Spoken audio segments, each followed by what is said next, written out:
Hey everyone, welcome back. I'm so glad you are here. I am back from my wedding and my honeymoon, which were amazing. Truly, truly amazing and life-changing.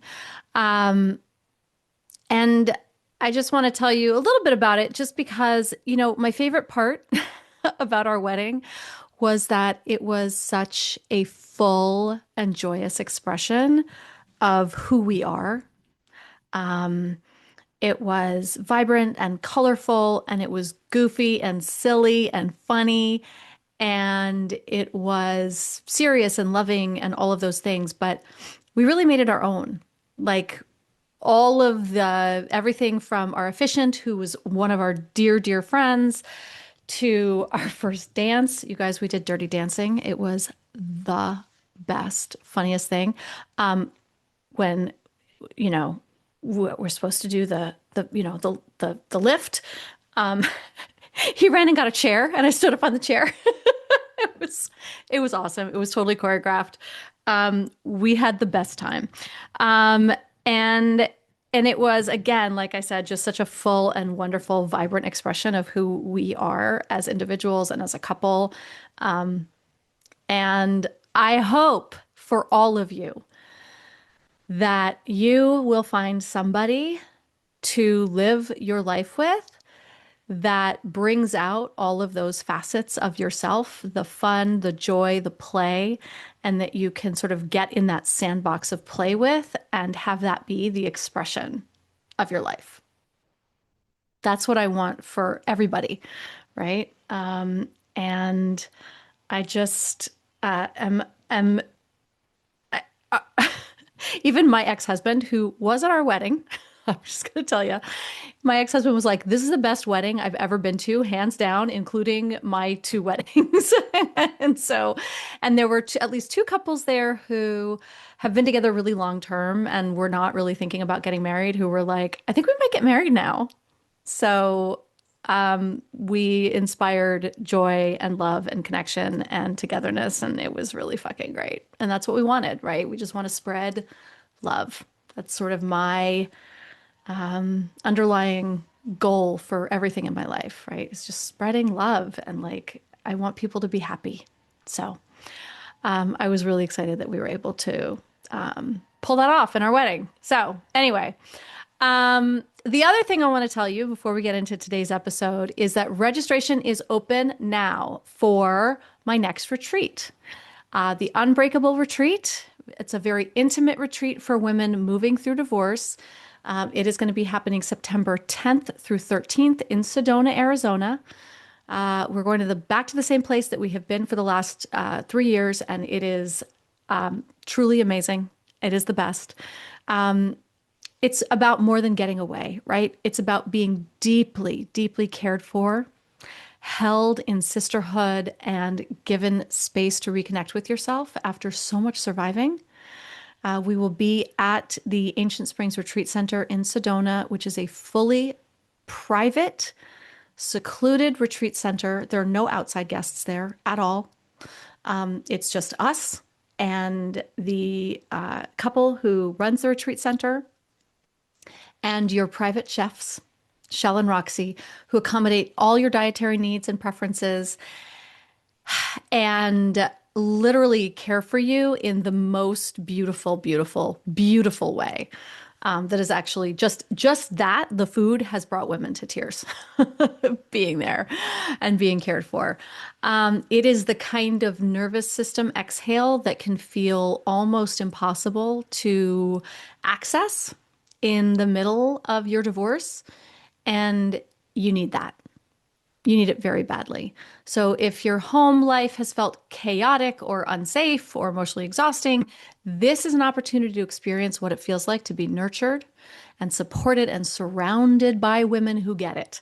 So registration is open now. You can learn more at kateanthony.com/unbreakable.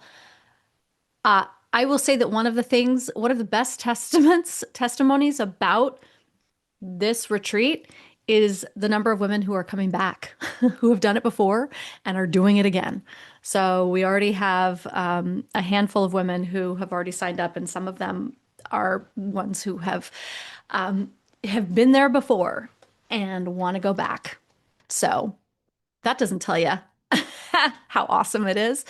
I don't know what will, but go check it out. kateanthony.com/unbreakable. Register soon. We do have a very limited number of spots because it is, as I said, a small, intimate setting, and we need to keep it that way for a variety of reasons. So, all right. So today, shifting into today's episode, we are talking about something that is so common, so emotionally complicated. And I have a blog post on it, but I realized I don't think I'd ever done a podcast on it. So here we are. Living together while separated. Holy fuck, right? There's so much to it. And I mean, like, really living together, same house, same kitchen, same hallways, laundry room, kids, right? Maybe even the same bedroom. I really hope not. I really hope that you can find another place to live, to sleep. But sometimes, yeah, you have to end up sharing the bedroom. Maybe you're going to put pillows down the center of the bed so that you just feel like you have some space. But, look, at this point, you've decided that the marriage is over, or one of you has decided it's over and the other one's still catching up. Maybe you've said the words out loud. Maybe you filed. Maybe you haven't. Maybe you're still like in that horrible space where everyone sort of knows what's happening, but nothing has really changed yet. And for so many people right now, the reality is that you can't just move out tomorrow, right? We are in a massive housing crisis in the United States. Housing prices are absolutely through the roof. So, maybe you can't afford to.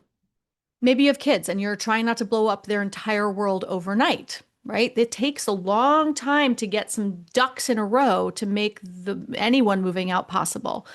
Again, as I said, the housing market is a nightmare. Maybe your attorney has told you not to leave the house and without a temporary agreement in place. Maybe you're financially dependent. Maybe your spouse just won't fucking leave. And maybe you're just trying to maintain some stability while you figure out all the logistics, custody, money, parenting schedules, legal strategy, and whatever the hell else, there is to figure out. And so I want to say this up front. Living together while separated is it's not a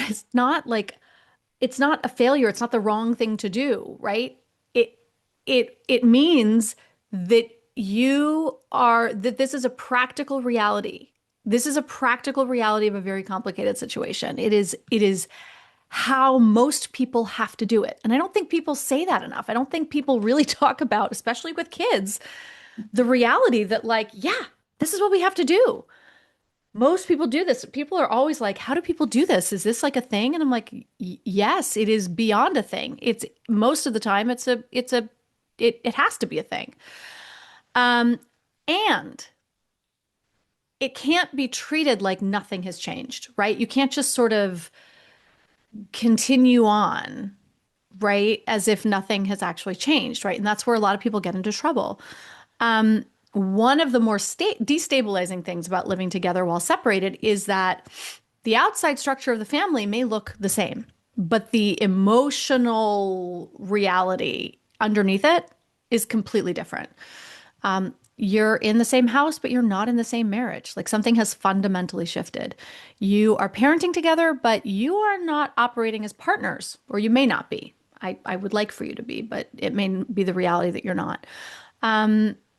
So if you don't acknowledge all of these changes, and if you just kind of keep moving through it like, all the old rules apply and, nothing's really changed, it can become kind of hellish. So I want to talk today about like how to survive living together while separated, and also like the strategies that need to be employed right now. So I think that, most people that I work with are not separating under spa retreat conditions, right? They're separating under conditions that are very volatile, and sometimes scary. So I want to talk about the things that like really matter here, like safety, structure, children, money, boundaries, space, and how to take back control of your life while you are still physically sharing a home with someone you're trying to emotionally, legally, and practically separate from. So before I go any further, I want to say this too. If there's abuse happening in the home, if you are unsafe, if your children are unsafe, if there is physical violence, the threats, coercive control, stalking, intimidation, sexual coercion, weapons in the house, substance abuse that creates a danger, escalating rage, right? Anything that's escalating, any situation where leaving or setting boundaries could put you at risk. This episode is not, it's not a substitute for safety planning, right? So safety planning has to happen if you are in any danger. Living together while separated is not appropriate in every situation. And that can be very complicated because many women in abusive relationships are forced to stay under the same roof for a period of time because of finances, legal advice, housing, custody, all of the things, right? So I am not saying, of course, in that situation, just leave because that can also be more dangerous. So if safety is a concern, your first step is not creating the perfect co-parenting schedule. Your first step is safety planning with a domestic violence advocate, with an attorney who understands coercive control, and people who can help you think strategically about what is safest for you and your children. If you do need to make a safety plan, I want you to take that very seriously. I'm actually going to do another episode on like what a safety plan actually is because we talk about it a lot, you know. You need a safety plan. Well, what the fuck does that mean? Can I just take my kids in the middle of the night if I'm scared? Can I, like, is that kidnapping? There's all of these other things that I'm going to talk about in another episode. I promise, because they're also very confusing and destabilizing. But for now, right, if you've been in an abusive or coercively controlled relationship, it can be hard to know the difference between like, well, this is really emotionally uncomfortable and this is dangerous. So if your body is screaming, this is not safe, I would need you to listen to it. One of the things that I think is really wonderful about how things have shifted in the last, I would say, 3 to 5 years, is that women now know that they're in danger more so than they used to. We now have this entire body of, true crime evidence that has been teaching women what it looks like when they're unsafe. And so if you feel that you're not safe because you know something about the way that your X functions and you understand the cycle of violence in this way, listen to that, please. So for those of you who are in a situation where living together is uncomfortable, painful, tense, awkward, maybe even super, super shitty, but not immediately unsafe. So there are ways to make this period more structured, more strategic, less emotionally destructive, and also like a really amazing learning exercise for both of you. So the first thing that I want you to know is that living together while separated needs to be a transitional arrangement. It needs to be defined. It needs to be designed, right? This is not an undefined, like loosey-goosey, emotional or logistical swamp. It should be something that is clearly designed and sort of outlined. So I think there's a distinction between like, well, we're still living together while separated, and we're in a temporary structured cohabitation period while we separate our lives, right? And because if you're still living together, right, you're kind of psychologically tethered to an old system. And that kind of keeps you in the habits of the marriage. It keeps you waiting for them to understand, waiting for them to change, stop being weird, right? Start being fair. But if we're in a temporary structured cohabitation period, we are in reality, right? This is not a marriage repair project. This is not a vibes-based arrangement where we're like checking in with each other, which we want to do, but it's not like, well, we'll kind of see how things shake out, right? This isn't purgatory. this is transition and it needs structure. So we want to first look at like, what are the terms? What are the terms of this period? We don't have to make a legal contract, although sometimes you might need that. But even before that, practically speaking, what are the terms? Like, how long do we expect this to last? Let's put a timeline on it, right? Now, is that timeline definitive? Like, it may not be because we still may not have the answers that we're looking for, but we're going to check in, right? I usually think that like around 6 months is kind of how long this like tends to last. It could be 3, but let's check in, right? But let's think about this as a 6 month thing, perhaps. What needs to happen before one of you moves out? What decisions need to be made? So in this sort of, while all of the divorce isn't going to be figured out, like what are some basics that we have to figure out before, right? Like who keeps the house? What bills are being paid and by whom? During this tenure, where is each person sleeping? What parenting schedule are you going to follow inside the house? What conversations are you having together and what conversations are totally off limits? We are not mediating our divorce while we're living together. How are you handling meals? Who's doing the grocery shopping? How are you handling guests? Are you telling the kids? And if so, what are you telling them? By the way, you are telling the children, and we'll get to that later. I do want you to tell your children. Are you dating during this period? I don't think you should be, but you're certainly not bringing dates to the house, right? But it probably should be addressed. What is the privacy that each person has? What shared spaces are truly shared? Like if you're cooking, are you responsible for cleaning up and doing the dishes? And like if you finish the milk, are you responsible? Like how have things been? How would you like them to be? What is staying the same and what is changing? And what happens if someone violates the agreement, right? Because without structure, everything becomes a fight. Everything is personal. Everything is a referendum on the marriage. You loaded the dishwasher becomes, or you did it wrong, right? This is why I'm leaving you. You come home late and that becomes you never respected me. All of the things, right? Like, we don't need to be litigating that shit anymore, right? So this period of time is the transition between we are functioning as a family under one roof and we're going to be functioning as a family in two separate households, even if there is currently only one roof. Even though the house may not have split yet, the systems need to start splitting. And it's like it's the transition. It's like I'm going to teach you, right? If let's talk about the kids, right? So parenting. The first place you can start practicing this is with parenting. If you have kids, living together while separated gives you a chance to begin to create a parenting rhythm before the physical separation happens.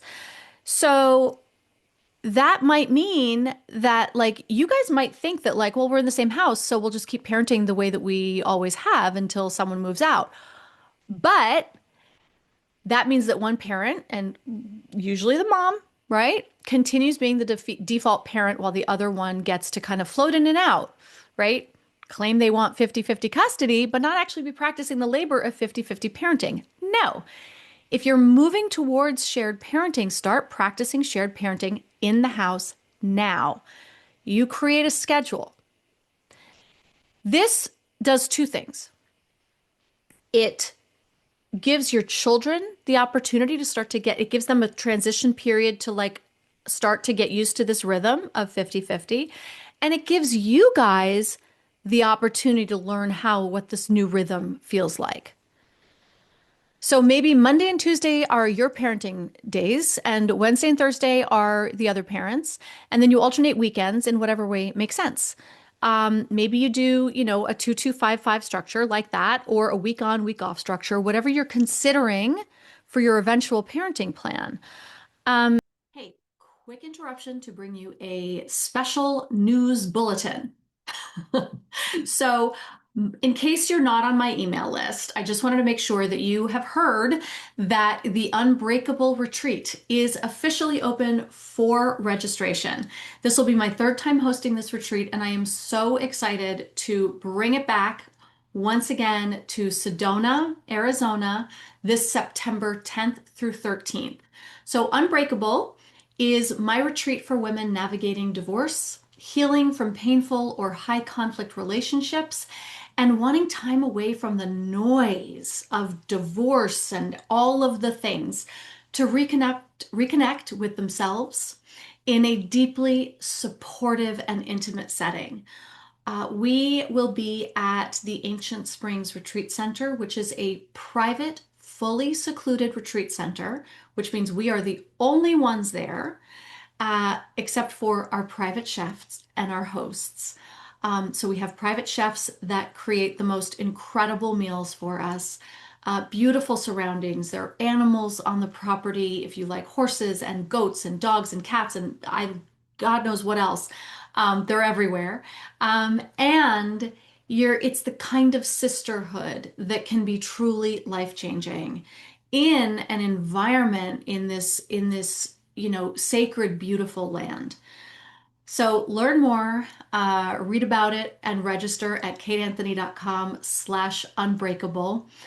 It is truly a life-changing event. I will tell you that some of the participants who have already registered are people who have been in the past, and as soon as it opened up, they were there again.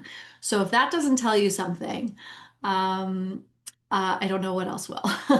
Other than everything else that's on the website, kateanthony.com/unbreakable. Check it out. And now back to our episode. So even under the same roof, it's like, well, who's the on-duty parent? Who's responsible for dinner? What are the responsibilities of the on-duty parent? Do they cook dinner? Does that mean they have to plan dinner and go grocery shopping for dinner? Who's responsible for homework, bedtime, lunches? Who's taking them to practice? If you've got multiple kids and you're like, you've got to get multiple kids to multiple places, you might realize like, oh shit, actually we can't take, one kid to therapy while the other one has soccer. So we're actually both going to have to kind of be on, right? And so these are the things that we start to work out while we're in the home. So we realize how much fluidity there might need to be in separation. Who's managing the bath, the medication, the school forms, the school portal, the permission slips, emotional meltdown over the science project, whatever it is, right? If you don't start separating the labor now, you actually don't know what your future arrangement is going to look like and like what's possible and what's not. And if you have one parent who works like around the clock, like if there has been a dynamic where you are the stay-at-home parent, or they are the stay-at-home parent, and the other parent, you or the other one, works around the clock and really hasn't had time to be an on-duty parent, can you start making those shifts at work? And if not, is the reality that 50-50 custody is just really not going to work, right? Or can you start training your teams to take over more work and training your job that you need to leave at 4 o'clock and that you're going to be off the clock for a few hours and not checking emails because you actually have to be with your children, right? So you create that dynamic early, right? If you've had one parent who has carried all of the domestic labor in the house, what does it mean to relinquish that? Right? A lot of people will be like, well, he wants 50-50 custody, but he has no idea what that means. He's never done an ounce of work, labor, in the house with the children, right? So yeah, let's start doing that now. Let the reality begin. Let it set in, not in a punitive way, right? Not in a like, oh, I'm going to watch him fail, or like, we're not setting the kids up to suffer, but we are creating structure so that the other parent really begins to experience what parenting really requires, right? And it's important for you too, because we're so used to being the default parent that even when we're exhausted, even when we're resentful, even when we're desperate for help, we're going to struggle to, we really struggle to release control, right? We want him to parent, right? We want him to be the default parent, but then we hover because they're not doing it right, right? We want him to take over bedtime, but then we're like going to correct all the steps.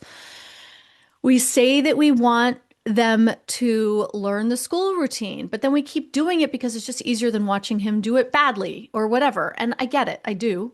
Trust me, I do. Because when you've been the one who's held it all together, when you've been holding the entire family system, then letting someone else do it differently can feel like watching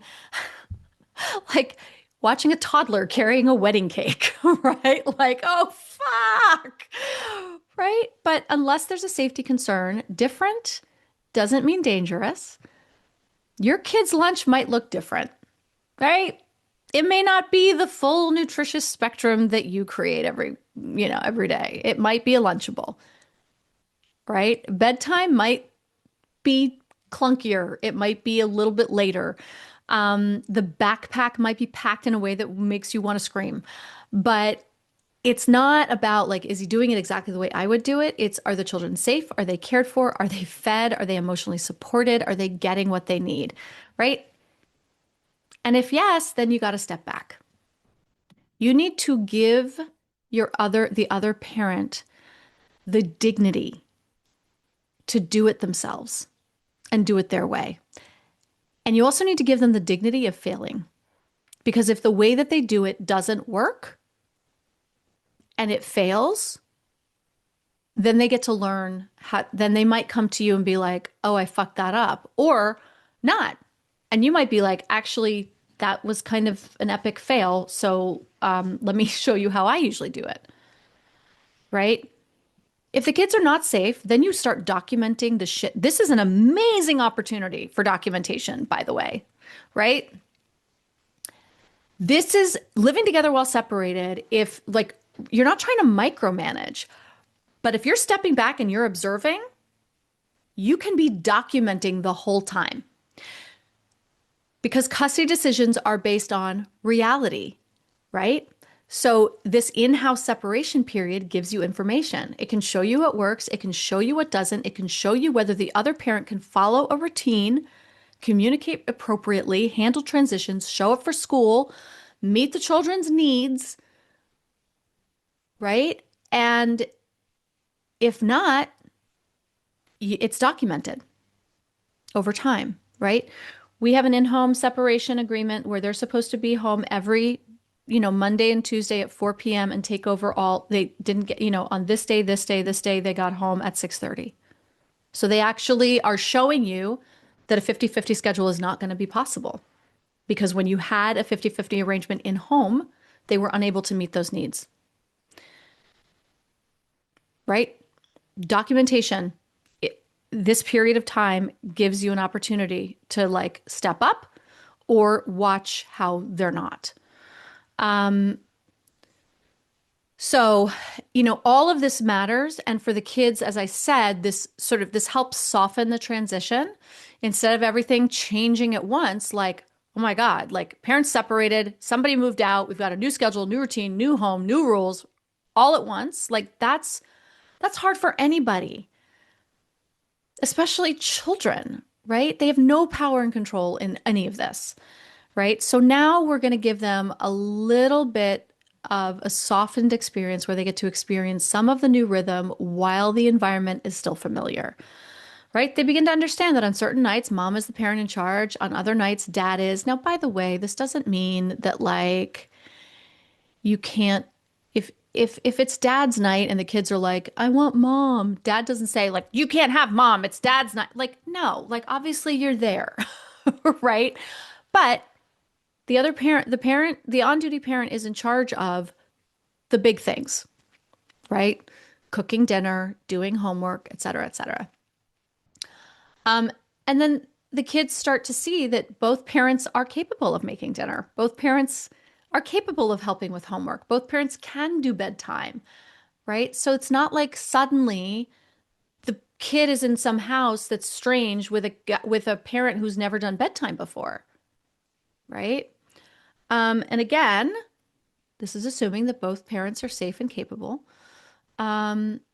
Because when that's true, right, the in-house separation period is a bridge to this other transition. Um, so the next thing to do is to divide roles and responsibilities, right? Parenting is one piece of it, but then there's the household, right? And in a marriage, especially a long one, we fall into roles. It's normal. Sometimes those roles are explicitly discussed, and often they just kind of happen. So one person handles the bills, one person handles the groceries, one person makes the appointments, one person changes the air filters, all of the things, right? One person knows the pediatrician's name. That's not a that's not a fault if it's just the default, right? Um, and so when you're separating all of this sort of invisible infrastructure has to be made visible, right? Because you're not just dividing furniture, you're dividing an entire family system. Um, this is where it's like it's not just like, as I said, like who gets the couch. We're not dividing the furniture. We're dividing like, okay, who knows the mortgage login? What's the health insurance deductible? Who pays for soccer? Where are the birth certificates? Who's going to hold on to those? Who's going to hold the passports? Who has logins to the school app? Both parents need to have that now. Which subscriptions come from which account? How are we going to like, okay, so I have a Netflix, then you're going to have a Netflix. Maybe we're going to wait until we actually move before we do that, etc. Right? What's the actual cost of running this house? It's a great data gathering period, right? It's not sexy, but it is what it is. And if you've been financially disempowered, or kept in the dark, or you've been told not to worry your pretty little head about the money, this period can be really essential for learning what things cost, learning what accounts exist. You're going to start looking at the mail and looking at the, what return address and what envelopes things are coming from. You're going to start asking for the logins. You're going to want to know what bills are due, what's in your name, what's the debt, what are the children's expenses, what does it cost to run your life, and then you need to start creating a budget for your future, right? Based on all of this information. Um, so, um, all of the financial pieces, right? So if you have been out of the workforce, underemployed, caregiving, financially controlled, all of this, right? It can feel really overwhelming and scary. So again, this is a great period for you to move into, to not avoid, but to actually gather the information. Um, so you need to understand also during this period of time, if you're in a high conflict situation, or if there's been financial manipulation, or your spouse is charming one minute and punitive the next, do not rely on, we'll just figure it out, right? This is where we get financially wrecked. You need things in writing, you need legal guidance, you need clarity, you need documentation. This is a period of time where you should be also meeting with an attorney. You should be learning the legal process. You should understand whether leaving the home, moving money, opening accounts, changing financial arrangements, all of that could affect your legal position, right? I do not make legal or financial decisions during a separation without consulting your attorney in your jurisdiction, right? You have got to be, right now is the perfect time to be consulting your attorney and just getting, information, right? Just getting all the information that you need to gather, right? Um, this is also an opportunity where you can really start implementing boundaries, right? Such as like, I don't do your laundry anymore, right? I'll do my laundry, you do your laundry, right? You're going to cook dinner on Mondays and Tuesdays because those are your custodial days. And I think it's weird in a household with the children to be like, well, I cook dinner Mondays and Tuesdays and you're going to go eat somewhere else. Well, like we're still a family and we're trying to keep this sort of cohesive under the same roof for our children. So maybe we still eat together. But one parent is fully responsible for cooking and cleaning. Um, so, um, and you might go out. Like when I was doing this, because my husband and I were both in 12-step programs, we went to our meetings. Like we were ended up going to a lot of fucking meetings during that time. Um, because we have so I would go like 2 days a week. I would be out to Al-Anon meetings a couple days a week. He would be out at his meetings, and like it worked out that way. But anyway, you're not doing his errands anymore, though, right? You are not having conversations about the divorce. You're setting boundaries, right? Um, and I also want you to think about talking to the children in a really, you need to name things for kids. One of the things that I see happening at this point is that people don't have conversations with the children. They don't name the thing that's happening. And this can be really damaging to kids. Like mom and dad are sleeping in different rooms and we're having this like weird satellite thing happening. Um, but nobody's saying anything about it because, like, oh, well, we're not separating yet. Well, so what do you say? I would say you tell them, listen, mom and dad are either having a hard time, depending on how old they are, right? Little ones, you're going to say mom and dad are, you know, are having a hard time getting along and we just need a little bit of space where, mom is going to be sleeping in the other room and you name what's happening. You name what they're seeing because when they see things, and they don't know what nobody's naming it. They make up things, right? They make up explanations that center themselves because that's, age appropriate. Maybe this is my fault. I did something wrong. I'll behave well. I need to like, dad is sad. I need to take care of him, right? So you need to name it for them because when you don't name it for them, not only do they make up stories, that usually means that it's their fault, but they also uh, feel like they can't trust their reality. And when we don't trust our reality, that's called gaslighting, right? So we need to name it. For older kids, you might say, listen, mom and dad, we're going through a separation. We're going to be living in the same house right now while we figure out the next steps. And we are both going to keep taking care of you. This is not your fault, and we're going to answer all your questions as best we can. But we're in this, just name it, talk about it. It's time. It is time to talk to them before the actual event happens. They need reassurance, they need clarity, and they definitely need freedom from responsibility. They need to know that the adults are handling the adult things. And then your behavior needs to match that. Because if you tell them this isn't your fault and then they hear you screaming at each other every night, their nervous system is going to take responsibility. If you tell them we both love you, but then one parent grills them for information about the other parent, they're being put in the middle.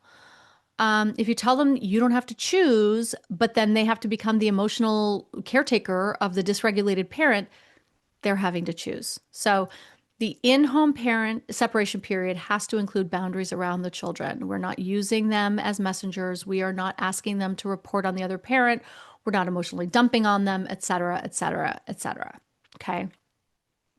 So there are a lot more considerations, a lot more things that you might have to talk through, whether that's privacy, like please don't come into my room in the middle of the night, you know, um, and we're not.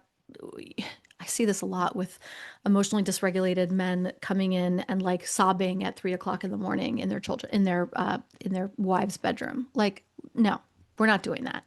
So if you need to put a lock on the door, you're gonna have to put a lock on the door. So there's just a lot of things. Okay, I think we could probably go on and on and on about this, but I don't think I need to belabor the point. I think we need to hammer out an in-home parenting plan, whether that is, really solid, or we start one way and we go, oh shit, this isn't really working. This doesn't work for our family, right? Great. Think of this as an opportunity to learn and gather data. Whether that's data about how it's working or not working, or gathering documentation data. You're going to separate the finances, maybe as much as possible, where you start to learn. You're going to learn from each other, right? If you've made lunches every single day and the children really want, need, and expect it to be a certain way, then tell your spouse, right? Don't like be a gatekeeper of information that's important for your children. So at the end of the day, this is about communication. This is about separating your lives in an intentional and structured way. Um, this is a rehearsal for the next step. And in rehearsal, as an actor, I can tell you this, that as in rehearsal, right, you play, you figure things out, you try things, you fail, you try something else, right? This is a rehearsal for your divorce. So, this is a temporary period of time that you can use really efficiently, or you can sort of loosey goosey it. And I would want for you to make it as intentional and structured as possible. And as always, if you need support with that, if you are in the middle of a divorce, separating under the same roof, trying to figure out what to do next, trying to manage the kids and the money and the legal process, the emotional fallout, and maybe even a high conflict person on the other side, this is the support and the work that we do in Phoenix Rising. Phoenix Rising is my ongoing divorce coaching membership for women who need strategy, support, and a place to bring the real time mess of divorce without having to explain the whole backstory every fucking time. This stuff isn't just logistical, it is emotional, it is legal adjacent, it is nervous system activating, it's parenting, it's money, it's communication, it's grief, and it's strategy. And we can support you in Phoenix Rising. You don't have to figure this out alone. Go to kateanthony.com and click on Phoenix Rising to learn more. And until next time, you've got this.